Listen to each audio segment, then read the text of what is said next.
Hello fellow cigar nerds, today we're looking at some Cubans. I've got a box of Montecristo double Edmundos.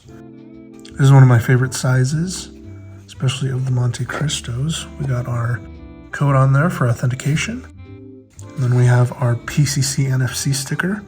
And your usual reminder, these can be cloned just like that. So reminder that it's the culmination of all the security features on a box that help you authenticate it. And this is a box from April of 2024. So this officially has a year of age on it. So I'm gonna give this 90 days before I break into it. Let the travel sickness kind of wear off, and then probably try, every couple months, try one of these and see how they age over the next couple of years. Oh man, look at those. Some great looking sticks. Fun looking bands. Smooth wrapper, a little bit of veins. It looks like a Frankenstein scar.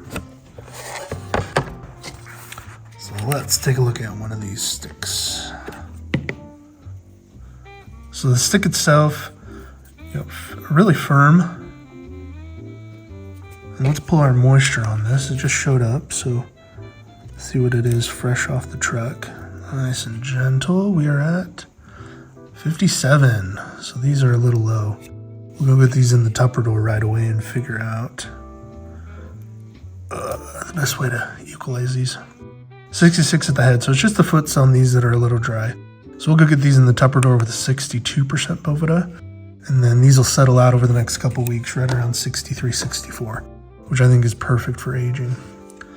So there's your guys' look at a 2024 Montecristo double Edmundo. We will see you guys for the next one. Bye.